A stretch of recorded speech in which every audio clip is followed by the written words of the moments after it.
గిదే పర్రె చూసిన మొత్తం పోయింది. 1,00,000 కోట్లు ఇళ్ళకెళ్ళి పోయినాయి, పర్రెలకెళ్ళి తొరలకెళ్ళి కిందికి వీకినాయి. మొత్తం జనాన్ని ఆగం చేసి కాళేశ్వరం అంటేనే అవినీతి, ఇది అది డామ్ డూమ్ అని చెప్పి మొత్తానికి ఓట్లు దొబ్బినావు జనాలను.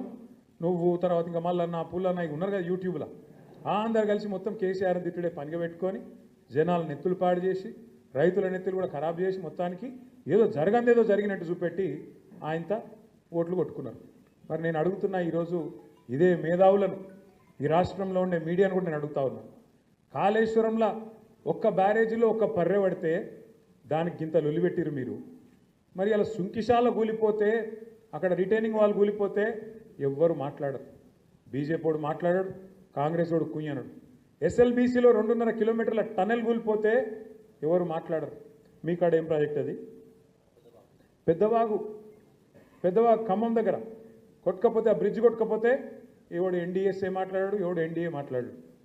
చూడండి, ఇలా రేవంత్ రెడ్డికి రక్షణ కవచంలాగా ఉన్నది ఎవరో కాదు, బీజేపీ.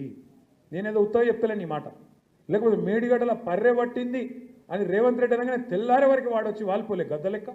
బీజేపీ వాడు ఎన్డీఎస్ఏ అని వస్తుంది, నేషనల్ డ్యామ్ సేఫ్టీ అథారిటీ. వస్తాడు, వచ్చేది ఇట్లా చూసినట్టు చూసి తెల్లారే వరకే బీజేపీ ఆఫీస్లో ఒక రిపోర్ట్ తయారు చేసి ఇక్కడ ప్రజల మీద వేసి ఎలక్షన్లలో గోల్మాల్ చేసి. మరి ఇలా ఎస్ఎల్బీసీలో టన్నల్ కూలి దాదాపు 72 గంటలు అవుతుంది. ఎందుకో రాడు, మరి ఎన్డీఎస్ఏ రాదు, ఏ బీజేపీ వాడు మాట్లాడాడు, ఎవరి నోరు పెగులుతలేదు. కిషన్ రెడ్డి మాట్లాడాడు, బండి సంజయ్ అన్నాడు, అన్నాడు. ఎందుకు ఏమొచ్చింది ఇబ్బంది మీకు? ఎందుకు మాట్లాడతలేరు?